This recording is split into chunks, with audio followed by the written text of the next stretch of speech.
Which No, one? I'm teasing. Bobby Brown, Christy Ferris story? Yes. Yes. So right after Christy Ferris left, if no one, because no one's here actually, it's just you and Nobody's I. here. Just you and me. Nobody. Yep. Nobody. One person came One back. I don't person. know who that Hey, is. welcome Two people back. came back. Hey. Look at us. Look at us. With all Okay. the technical difficulties. And I'm bringing Blair Black in right now. Yes. I don't even know where we left off at. I went on a. We were talking about these hoes. We were back to these hoes. Where did I leave off at? What is the last thing you heard? Because I spoke for about 5 minutes. Yeah, the last thing we heard were what was you were talking about? No, your journey leading up to you. Your journey leading to you yes, being how do you get your credentials to be able to speak the way you do and this okay. and third. So I won't go back over because I was talking for about 5 minutes. So I don't want to go back over the whole thing. But long story short, I did get certified. I took a certification class back in 2016, and that's pretty much the main thing. And most of it's just pretty much life experience, understanding women, talking to women, and I tell women all the time, and a lot of people are kind of surprised when they hear it. Because they're like, you look kind of nerdy, Blair. I mean, what, da da da da. And I tell them, I said, all the men that you women talk about in your circles, I was that guy. And so that's why I know how men move and what they think, etc. And I tell women all the time, there's kind of a micro conversation that goes on outside of the ear of women that men have. And I call it the barbershop talk. When it's just guys, when it's the fellas, when you're in the, shooting, somebody's basement, shooting pool, or when the women are totally 100% away, there's a whole different dynamic of conversation that men have with one another. And so what I try to do is I try to help women to understand there's what men tell you, and then there's what they do. And those two things are oftentimes not the same. And so can I ask you two questions then? Yeah, two absolutely. real quick questions pertaining to what you're saying. One, well, I'm just gonna say the questions back to back. One, what do you consider a good man, or a good man, or a man of however you describe for a person to date? And two, being that you are giving up trade secrets in these barbershop rooms, are you technically dry snitching? Well, let me answer the second question first. Yes, I am dry snitching. Anytime that you give as I call it, the playbook of the other side, that's classic dry snitching, if you want to put it that way. And I would do it all over again and do it, twice on Sunday. So yes, is it dry snitching? Yeah, it is, because the bottom line is that we're okay with, I'm with Michelle, and I'm with Keisha, and I'm with Stacy and whatever else. But when Michelle and Keisha and Stacy are your sister, are your mom, are your daughter, all of a sudden you want to pivot and make the rules change. You're like, I don't want nobody doing my daughter like that. Well, wait a minute, that girl's somebody's daughter, right? So this idea that we kind of have a code that we speak in, and that it's like, well, this is how we get down as men, and this is what we do. We don't really talk, we don't really have too much dialogue with women about how we operate. There can be some things that are still, men code is for sure. But when it comes to a point where you're trying to finesse somebody, or you're trying to get over, or, may I be graphic for a second? Mm-hmm. I'm trying to get some ass from her, so I don't want her to know what my real agenda is. Right. Yeah, but hold on. But you and I both know, with regards to barbershop talk, and this is just across the board on the men's side and the women's side, based on all the conversations I've had. There's the ones you bring home to mama, and there's the ones for the streets. Yes, absolutely. If that is the case, why is it? I don't know what I'm trying to ask, but if those are the rules, and we're all playing by the same rules, and you decide to be for the streets, how can you get mad if someone treats your sister like she's for the streets? If she's playing by the rules of the streets? Well, good question. That goes back to what I was talking about a few moments ago. I don't know if this is where if this is when we got cut off. In that, because most of our homes are woman ran, if that's the right way to say it. You have to ask yourself, where are the men? Where are the fathers? Where are the uncles and the big brothers who are coming and teaching and gaming women up and saying, nah, he ain't gonna get over on that one, my sister. He just not, right? So for me, I have several very close women friends, and each of them will tell you, if nothing else, now you can do what you want to do, but you won't sit here and tell and say that Blair didn't hook you up and put you on the game, right? I tell you the things to look for, the things to say. And I've had friends of mine, I said, this is what's going to happen. This is what he's going to say on that date, right? And they come back and like, how did you know that? I'm like, because I know how men operate. I was that guy. So I know how they get down, right? So yeah, there is a code of, I guess if you want to call it dry snitching that is involved. But Abdul, we got to get to a point somewhere, bruh, where it can't be about men just winning, and not I want to say winning, but men just kind of getting over on women or whatever because they want to get a piece of ass. That's not how this works, right? Because like I said, it's cool both ways though. Like both sides are playing the game. I'll get to the women, no question. But again, like I said, we're cool with it as long as it's Keisha from the club, right? But when it becomes your daughter, your sister, now it's, well, I don't want nobody getting over on my sister. I don't want my sister to end up pregnant and played by one of these little, these little degenerates and playboys out here, these little charming Negroes out here. I don't want that to happen, right? But what if that's the game she's playing? Right. Now you're talking about, you're kind of talking about a different situation. I thought you were saying a woman who just really wants to get with a good guy, and the guy is kind of on some game type stuff. Now, if you're saying she's in a kind of a scenario where she's kind of out there playing and doing whatever as well, now that's a different thing. So if you're saying if you're talking about the women's side, we can talk about the women's side for sure. It just seems to me right now that you have like these three different factions going on. You got the men who are trying to get in relationships. You got the women who are trying to get in a relationship. And then you seem like you got a lot of these people in the middle who is in it for the game. And, like I hear a lot now, and Janora, maybe it's not directed at you specifically, but maybe you've heard this before, where women are now talking about, oh, I went through my whole phase. Have you heard that before? Right. Like, or guys talking about, the guys doing the exact same thing. So if that's the case, and people are just gaming whoever, like, at what point, like, does that wipe away?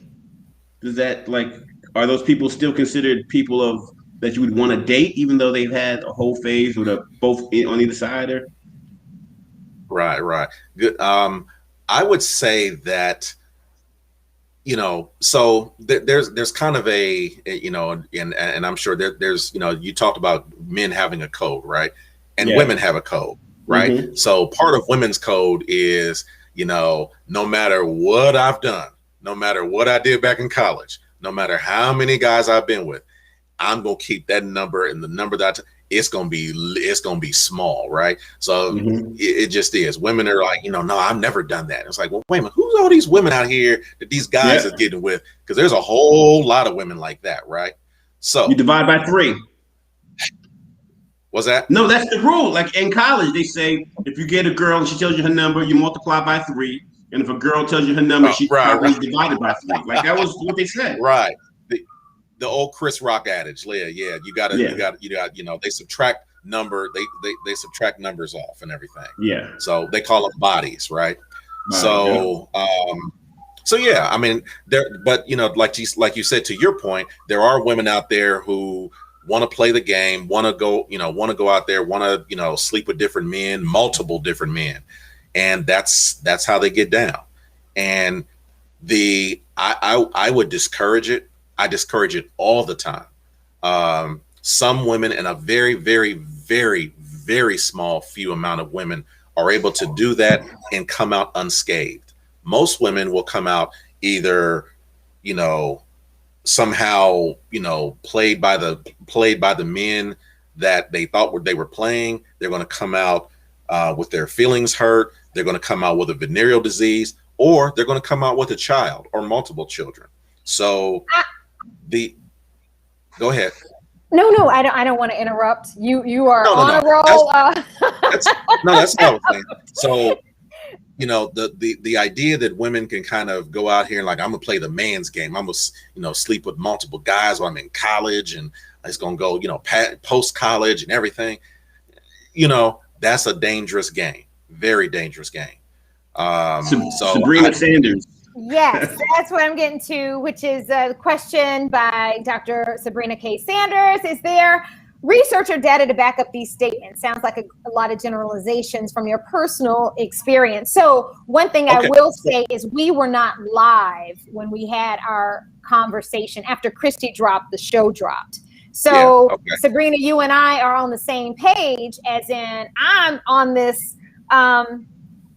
in this beautiful room on this show, being the only female, talking to two brothers telling me what I think and what I've been through and all these things. So I'm definitely working on my face game. It's actually so just wanted to know. No, it's actually from the book of Luke, section face down, chapter ass up. You'll find all of that information you're looking for in the Sabrina, book of Luke. If you want to text back some emojis with the middle finger, I will not be mad, nor would that not be obscene at all. It would be right on time for the response of that rudeness. That joke that's not funny. Right. So what I will do is this. I'll answer in this way. Sabrina, thank you for your question. I greatly appreciate it.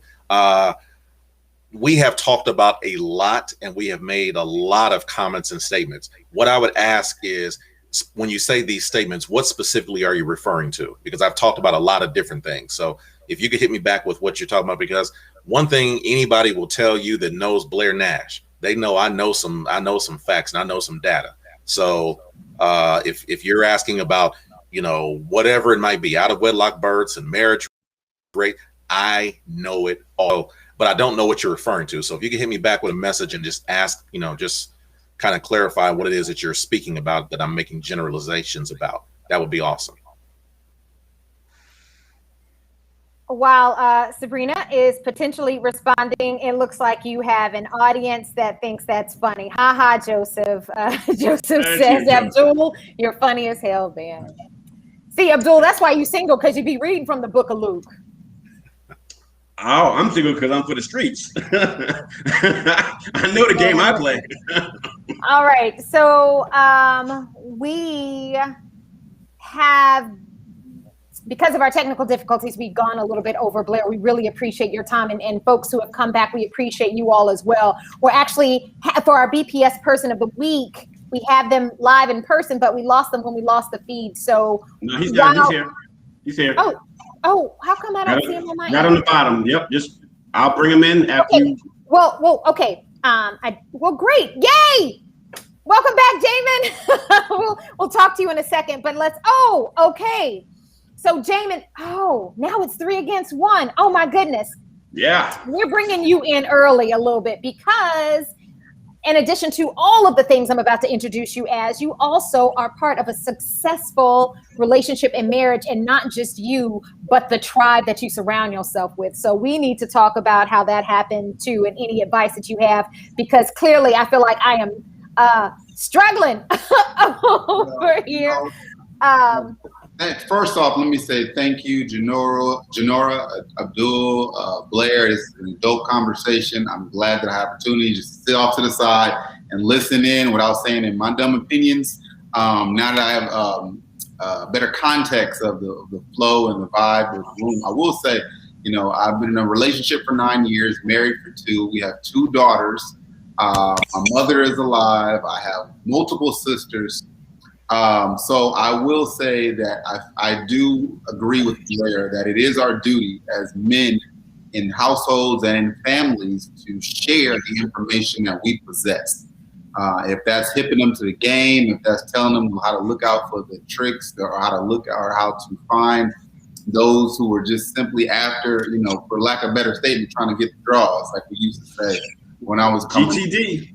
Yep. It's our duty as the men in the family, right? No patriarchy here, none of that, no misogyny. This is a male, and understanding how my gender thinks is my role to protect my queens and my sisters. And I had my time when I was for the streets. I had my era. I used to promote parties back in the day, so it was just my favorite thing.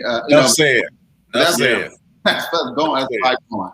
Now I'm here to represent the Black Coffee Company, a brotherhood of men, fathers, of husbands. We're leaders all spread across the country. We all went to Xavier University in New Orleans together, and we're all working together to build positive change. Nice. Good stuff, man. That is amazing. So before we fully transition to talking about the Black Coffee Company with you, Jamin, I want to make sure that we give Blair his props and due. Blair, can you share again with our audience your books, how to find you, and how to follow up for counseling one-on-one and groups and where you speak and all the things that you do and how to follow you and support your journey? Okay, absolutely. And again, I just want to say so much thank you for having me on the show. I greatly appreciate it. You can reach me at www.blairnashspeaks.com. It'll give you a little insight of how I got started, tell you about my books, tell you about my journey, et cetera, et cetera. I also have a couple of documentaries on there. One that I did specifically for women who had went through a number of different trauma type situations, whether it was incest, whether it was an awful marriage. And so what it will do is just kind of show you a lot of the things that women go through that they don't really speak on. So check it out. It's www.blairnashspeaks.com. As far as my books, I have 3 out. My 4th one will be coming sometime in summer. It kind of got, with COVID and whatever, it kind of got pushed back a little bit. But the 4th book will be called Throwing the Rose-Colored Glasses Out the Window. And what it is strictly a dating book.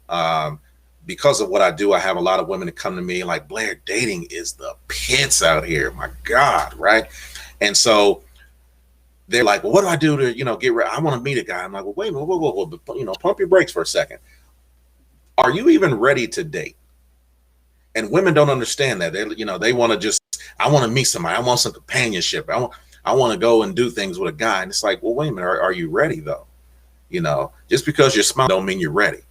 Have you done, to borrow from a Yanla, have you done your work? Are you ready 100% to go forward? Do you have any residue about an ex? Do you have any sort of issues with Black men overall? A lot of times I find with a lot of the women I talk to, they don't really like Black men.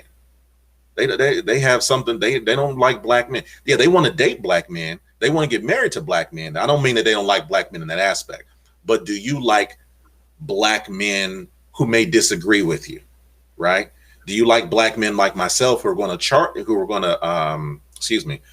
challenge you in your thought process? Do you like me? If you have a certain philosophy and I challenge you on that, are you going to be okay with that? And so a lot of times with a lot of our sisters, they have trauma from their childhood. Maybe their dad did them wrong and they're still holding on to that, or maybe a boyfriend back in college played them or something. And so they don't really realize that right beneath the surface, there's kind of I call it a hidden disdain for Black men. And I speak to a lot of women who have that. No, they don't go and say, screw Black men or F Black. It's not that, but it's a kind of a way that they deal with Black men that states that there's something there. So I say to women, make sure that you don't have anything there first, because, and I'm sure fellas, you can probably co-sign on this. You can kind of tell when women have some issue with Black men and have an issue with Black men and their authority. And so it comes off you can just ask questions and talk to them, and it comes off very easily, and you can see it clear as day when they do. And so when I tell women, make sure you don't have issues with brothers going forward. So I always say, do your work first. Make sure that you do that work first. So, you know, like I said, my fourth book is called Throwing the Rose-Colored Glasses Out the Window. And it's from the very beginning, even before you go on a date, going all the way back before that, doing the work. Have you done the work first? So it talks about that. It talks about places to meet men, talks about the kind of mindset you got to have when you meet these type of men, talks about how you got to treat your social media.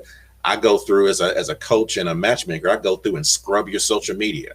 You know, if you got comments with men where you sitting there like, you know, nigga, you silly, right? Brothers see that. I don't know a man out there who hasn't gone to a woman's page that he likes and just went there and went through her comments, went through her stuff. It's like, let me see how she really get down. How is she when she feels slighted? Does she go from, you know, this feminine regal sister to, you know, to ghetto Keisha? You know, if I see that, I don't want no part of that, right? So I tell women, don't put that out there.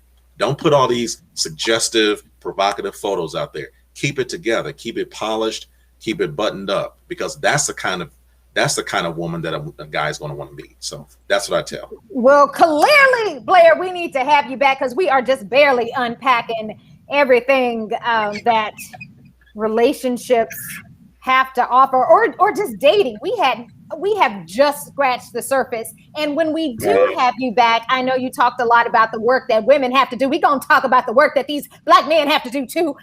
And Black women in same-sex relationships that want to be in a relationship. Right. It's an all-inclusive show, but I think work has to go all around. And I also think that it has to be, I'm ready to have an elevated conversation about all this. Before we get to that, hold up.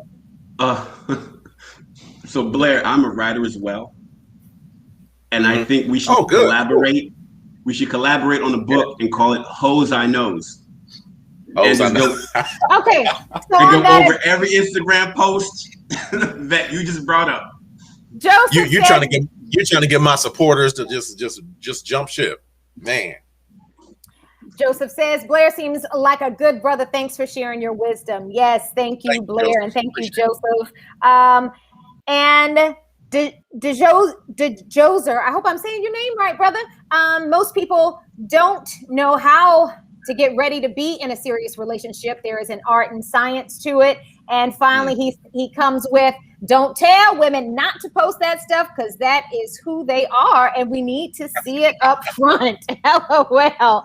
So again, there's some truth to that. There is definitely some truth to that. You need to know, you know, like, and I'll just give you a quick example. Even with my wife, you know, I didn't even tell her initially that I was checking her out. I just watched her for about maybe 2 months and just kind of watched, you know, what kind of stuff does she post? You know, when she dialogues with people on their page, was it always professional? Because, you know, you represent me at the end of the day. So I watched the kind of stuff she posts.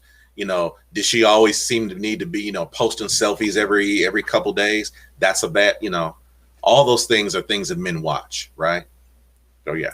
Yes. All right. Well, thank you, Blair. Stick around because now we're going to hang out with Jamin, because the end of every episode of This Week at BPS, we like to highlight a brother or sister or somebody in the community making it better and shining the way. Before we get into that, I'm sorry, but I just heard that Blair may have to go because he has an engagement. Absolutely. Yeah. Definitely want to be respectful of your time. You left all these nuggets of wisdom, or at least things to think about and talk about. And hopefully we will continue to see you thrive in this area as we learn to communicate and be good to each other. So thank you so much, Blair.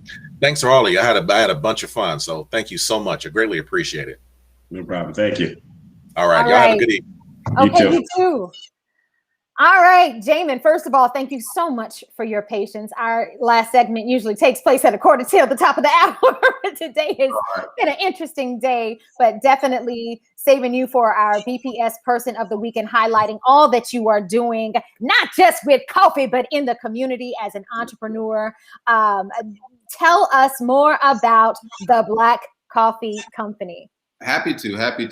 You know, first, I'm just one of 5. I'm one of the co-founders of the Black Coffee Company, but this is a business started with my brothers, my best friends, guys I went to middle school, high school, college with. We have over 2 decades worth of friendship and experience together. So I want to preface that, you see me, if something happens to me one day, this business is going to keep on going, and my kids are still going to be able to work for it and take over and lead one day. That's the whole idea. And we came together is that we wanted to create something our children could be proud of, so that they could have a legacy that they could lift up, simply because we felt that that wasn't there for us. Not that our parents didn't do their darndest to, establish some foundation for us, but there's only so much you can do without information and the barriers.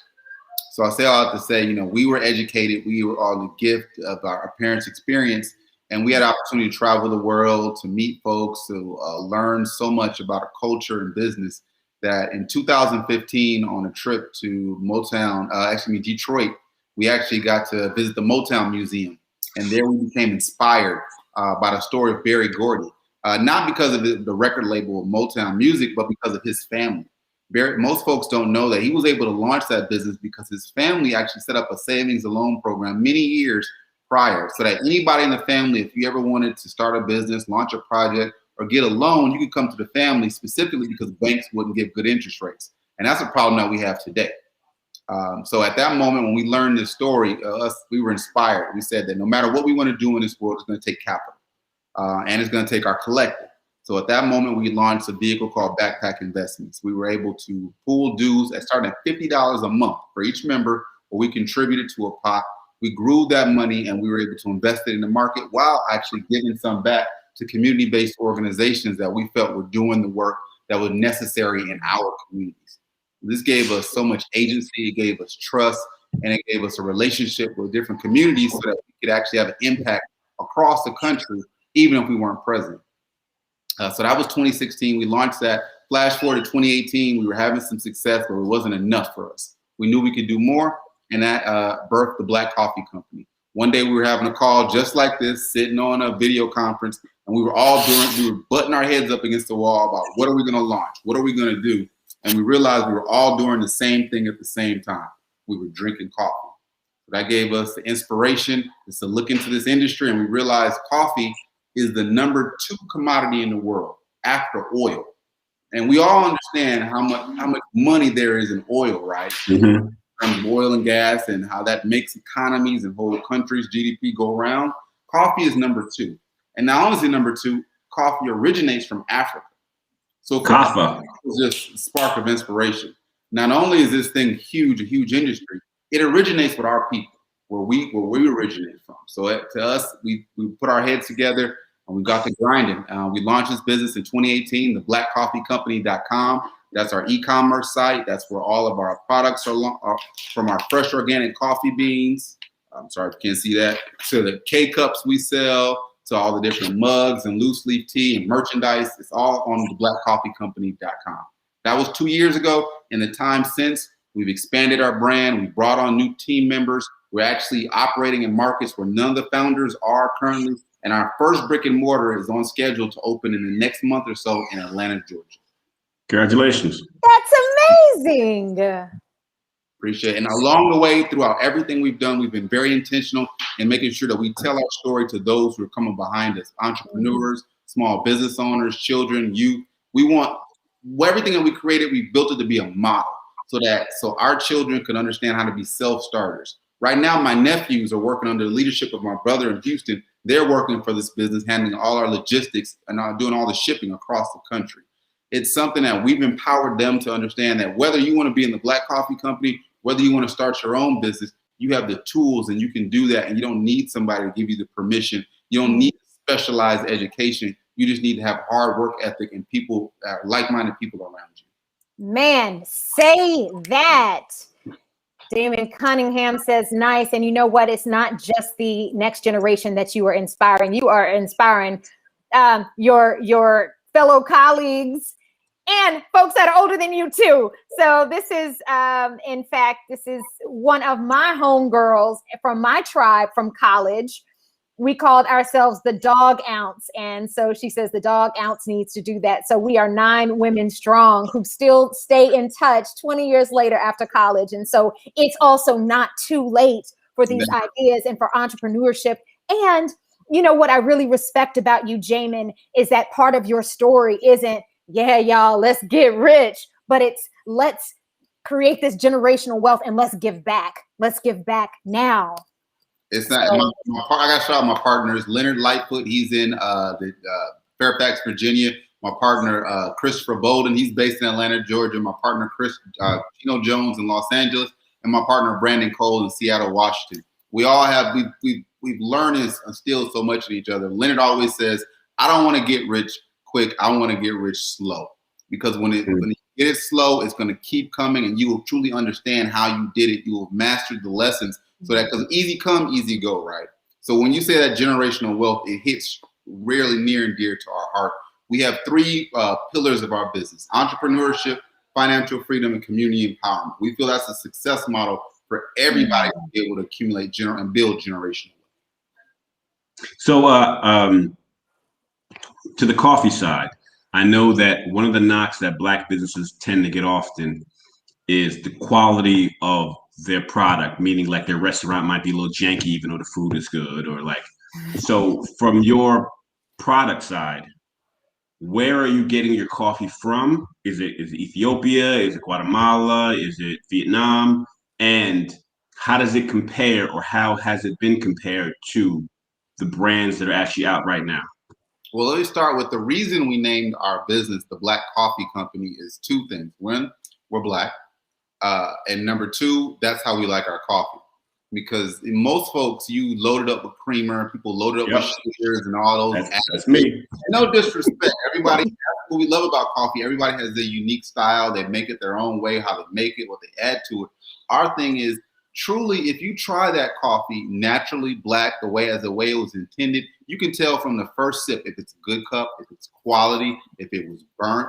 And if you've been drinking long enough, you can actually start to taste the different profiles to know what region these coffees come from. So for us, we wanted to make sure that we weren't just giving any old product, or we weren't putting a slap on our brand on anything just to put it in the marketplace. It was always about quality and things that we felt. I would drink, and my partners would say, I drink this coffee every day, and I would swear by it and test it out. I go to coffee shops across the city every time I'm out and about. And sometimes you get a cup that's decent, but most aren't. So while we sell these beans, we want to encourage folks. For one, it's in terms of cost savings. You going out and spending $5 on a burnt bad cup of coffee all day, when you can buy a bag of beans and brew it at home to perfection. And so we consider that in all the products that we launch, from our merchandise to the partners we work with. For our tea, that comes from another Black-owned business named Tease Me in Indiana, owned by Tamika Ketchen. She was a former WNBA player. General managers is Xavier Wright. That's how we got connected. They sell our coffee, we sell their tea, and it's some of the best tea that we've tasted with some of the healthiest properties. So we've spent the last 3 years, we've been very intentional about who we partner with, what suppliers we work with, to make sure not only the product quality, but is it going to be consistent, and then we can make sure that we can get it out to the masses and meet the demand. Well, that is amazing. And I want to talk to you longer, but I know we are 30 minutes over the time. And I just can't wait to support you and to try out this coffee, get my gear, and continue to inspire the next generation to think bigger than just being consumers and to get with my tribe. So Kimberly was in this room.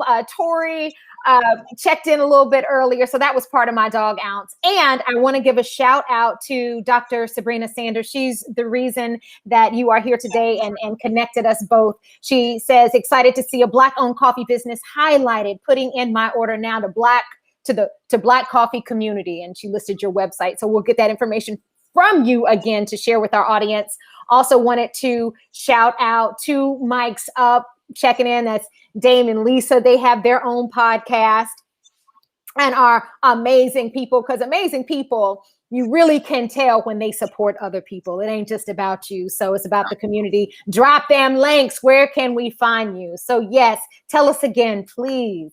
You can find us first. Our website is theblackcoffeecompany.com. That is the hub for everything that we do.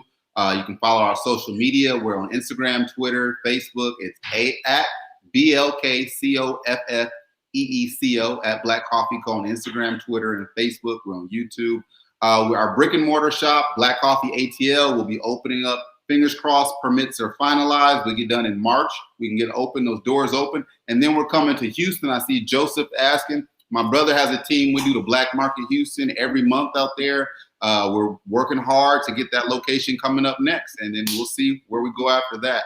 But please check us out at theblackcoffeecompany.com. We absolutely will. Abdul, you got anything before we wrap it up? No, but this is true. This is something really true, and I believe that I'm laughing.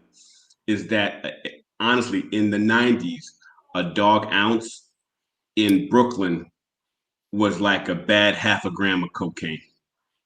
Am I wrong? It was like I thought you were going to say weed. I didn't know you were going to say coke.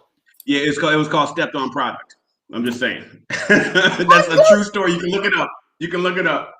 I don't even want to know what you have been up to today to have such a witty conversation Took a nap during the show.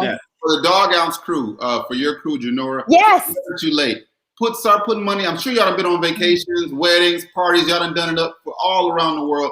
Put just a little bit aside every month, and then decide 6 months later or a year later where you guys can invest that. It could change folks' lives. It could change other business. It could start something for you guys. I truly, truly encourage you to do that. Thank you. And Kimberly says you have to know how we got the name. We were a crew. We all stayed in the same dorm our freshman year at University of North Carolina at Chapel Hill E-House, Airing House dorm in giving a shout out there. But we were too cute to be the dog pound. So that's why we were the Dog Ounce. That's all I got to say about that. And it has nothing to do with drugs. Thank you. Two Mike facts, so he actually knows what I'm talking about. Stepped On Product. Because right. 2 mics up. Dame is from the city too. He's from New Jersey, New York. Yes, this is another member who actually lives in Houston. So we're definitely going to tell her to look out for you. All right. So, man, what a show today. Yeah, insane day. And I think the best part of our show is we always end on something positive. So thank you, Damon, for being that positive light.